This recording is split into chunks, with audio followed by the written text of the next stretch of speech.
guys! Today I'm going to review Twins of Evil.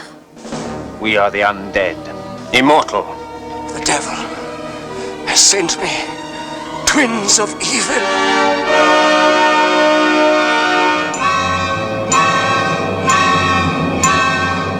Twins of Evil came out in 1971, and it's also known as Twins of Dracula. It was the last of the Karnstein trilogy. The first was The Vampire Lovers from 1970, and the second film was Lust for a Vampire in 1971. All three of the films are based on the 1872 novella Camilla, written by Sheridan Le Fanu. Twins of Evil was directed by John Hough. Tudor Gates wrote the screenplay, as he did with the other two movies. Harry Robinson did the music for the film, and he also did the music for the other two films in the trilogy. Twins of Evil runs 87 minutes and was shot in 5.5 weeks. The film only cost £205,000, however it looks more expensive. It was heavily cut for an American release, so it could get an art certificate. The film's famous for the Collinson twins, Mary Collinson and Madeleine Collinson. And they were famous for being in Playboy magazine. They were only 18 years old when they made the film. Peter Cushing was absent from the second film, Lust for a Vampire. However, he returns for this one and gives one of his best performances, only 2 months after his wife passed away. The film was adapted for an 18-page comic strip in 1977 for House of Hammer issue 7. It was also novelised in 2011 by Sean Hudson, a famous horror novelist, with an introduction by director John Hough. Ingrid Pitt, who was in the first film, was offered the part of Countess Karnstein but turned it down as it was just a cameo. Both Harvey Hall and Kirsten Lindholm were in all 3 films in the trilogy, playing different characters. Twins of Evil stars Madeleine Collinson, Mary Collinson, Peter Cushing, Dennis Price, Isobel Black, Damien Thomas and David Warbeck. So this is the last in the trilogy of films of the Karnsteins, and it's unlike the first two in the trilogy. The first 2 films are very similar, but this one isn't. This is more of a mixture of witchfinders burning witches to the stake mixed with vampirism. So Witchfinder General came out in 1968, and also The Devils in 1971. They involved burning witches, so this film's a little bit similar to that. However, the twist is that the Witchfinder, played by Peter Cushing, it's actually, he does have a reason that there is an evil supernatural force, and this is vampirism. So that's the ironic twist to the story. Usually in these films they're burning innocent women, but in this one he's trying to destroy vampires. So unlike the first 2 in the series, Camilla, the vampire, she's not in much. It's just like a little short cameo where she vampirises Count Karnstein near the beginning of the film. So she's more of this like undead ghost type creature. And Ingrid Pitt was offered the role because she was in the first film, but she turned it down, and that's probably because it was just like a cameo. She wouldn't have been in much if she'd have done it. So the Collinson twins, no relation to me, they're really good in this film. I was surprised. I thought they wouldn't be very good as actresses. Cool, feel them twins are kinky. You get 4 for the price of 2. Unfortunately, they're dubbed in the film, and it's poorly dubbed as well. It's distracted. So that was one of the few things about the film that I didn't like. Why the hell do all these women get dubbed in these old films? I would have thought talking would be the strong point. Oh my god. You said what I said. However, they're both memorable. One's this good girl, another one's this more dominant twin. I thought Count Karnstein was over the top in the film. He was another thing that I didn't like about it. It was a very stereotype sort of villain.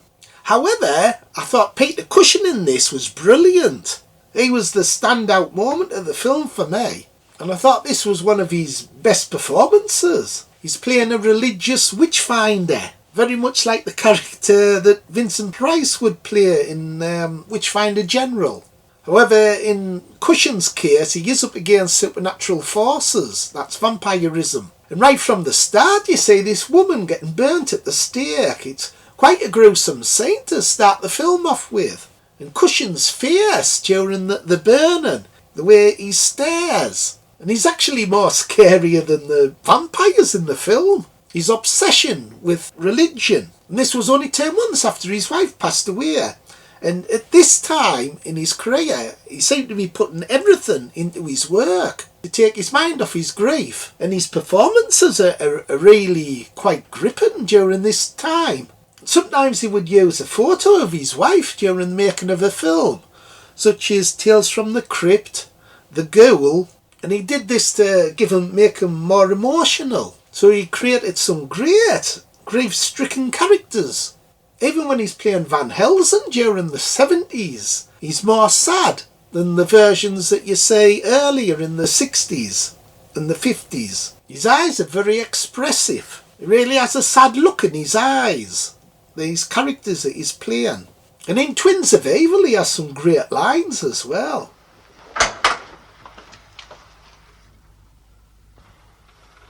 What kind of plumage is this? For birds of paradise? Your parents are not yet cold in their graves. But he's a complex character as well. He is trying to do good in his own way, but he's too obsessive with religion, and it kind of sums up obsessiveness in religions, sort of like your Jehovah's Witnesses. Hey Phil, I can't stand them bloody religious nutters, like them bloody Jehovah's Witnesses that come round your bloody house trying to sell you a load of shit. They seem to be closed-minded, and it's their view and no one else's. Unlike this channel. I also like the music score in this film by Harry Robinson, who did all 3 of the films. I especially like the music during the horse riding scenes, where the witchfinders are in search of women to burn, and on the horses, and you hear the music. Harvey Hall's in it again. He's been in all 3 films. And Kirsten Lindholm, I didn't realise she was in all 3 films playing different characters. And she's in this as well. The director, John Hough, he did a great job with this. There's lots of interesting shots and some symbolic moments. And towards the end you see some gore. So overall I thought this was a classic Hammer film. And it almost gets top marks, but I think I'll give it a 9. 9 out of 10. It gets a mark off just for the poor dubbing, and Can Karnstein is a bit too over the top. But apart from that, it's almost a perfect film. So what do you think, Bones? Did you like it? I thought it was an excellent film, Phil. 4 bloody great knockers. If I went with them, I'd get lockjaw.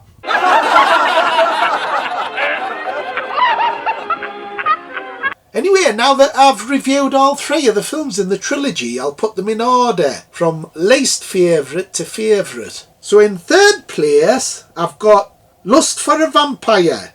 This is the 2nd in the trilogy, and although it's a fun film, it's nowhere near as good as the other 2.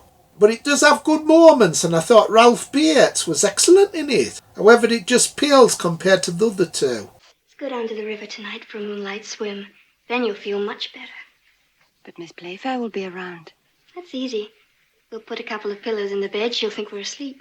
In 2nd place, and this was very close with 1st place, I've got The Vampire Lovers. This is a great film. I thought Ingrid Pitt was excellent in it. She's at her best in this film. And she actually makes you feel sorry for her, even though she's the vampire. You want her to survive.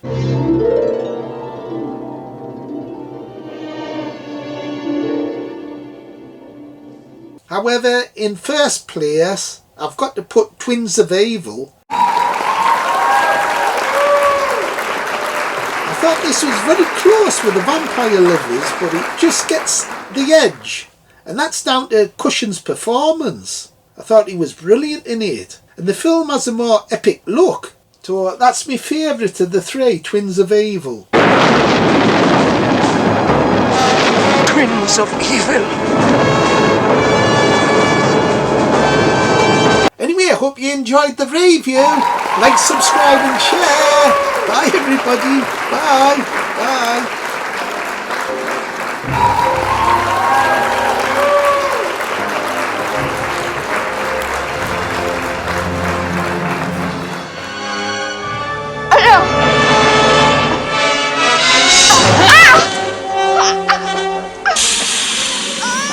Big thighs, great big walnut crushers. You dirty old man.